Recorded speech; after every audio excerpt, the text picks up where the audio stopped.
हिते मां सां ॿी अहम ख़बर शेयर करे रहिया आहियूं। कराची में DG ranger Sindh major general Azhar वकाज़ी सदारत हेठि अमन अमान बाबति इजलास थियो।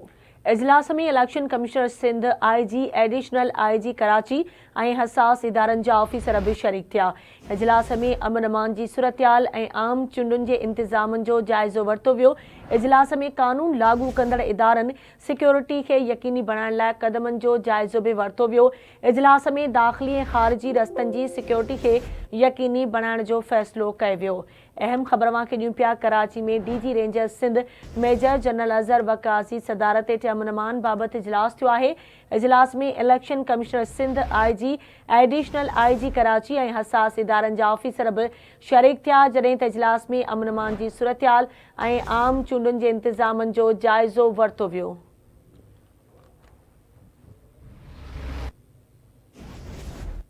अहम ख़बर अवां सां शेयर करे रहिया आहियूं। कराची में DG ranger Sindh major general Azhar वकाज़ी सदारत हेठि अमन अमान बाबति इजलास थियो। इजलास में election commission Sindh, IG, additional ऐं आईजी कराची ऐं हसास इदारनि जा ऑफिसर बि पेश थिया।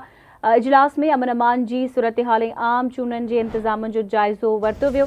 तफ़सील मालूम कंदासीं। असां सां लाइन ते मौजूदु आहे कराची मां आवाज़ न्यूज़ रिपोर्टर आमिर सुपरो। जी आमिर, इजलास जे हवाले सां वधीक छा अपडेट्स आहिनि, आगाह कजो।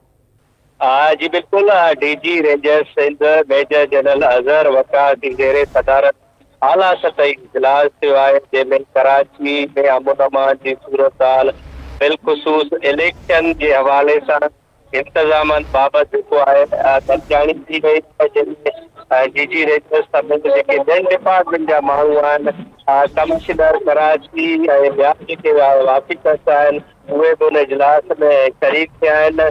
सिंध में जेको आहे इलेक्शन जे हवाले सां अमन अमान खे क़ाइमु रखण दौरान जेको आहे मुश्तरका फ्लैग मार्च ऐं चेकिंग खे जेको आहे तेज़ करण ऐं सिक्योरिटी खे यकीनी बणाइण बाबति डीजी रेंजर जी ज़ेरे सदारत इजलास थियो आहे, जंहिंमें इहा ब्रीफिंग ॾिनी वई आहे त सिंध में थींदड़ जेकी इलेक्शन आहे उनखे अमन अमान तौरु कराए वेंदो। ॿिए तरफ़ डीजी रेंजर जो इहो बि चवणु आहे त शरपसंद अदाशत ख़िलाफ़ जेको आहे मशकूक जेके सरगर्मियूं आहिनि उन्हनि ते बि नज़र रखी वेंदी। कंहिं बि जेको आहे इमरजेंसी जे लाइ रेंजर्स जा जेके एहलकार आहिनि उहे 24 कलाक। ठीकु आहे, मुंहिंजी महिरबानी आमिर अपडेट करण लाइ।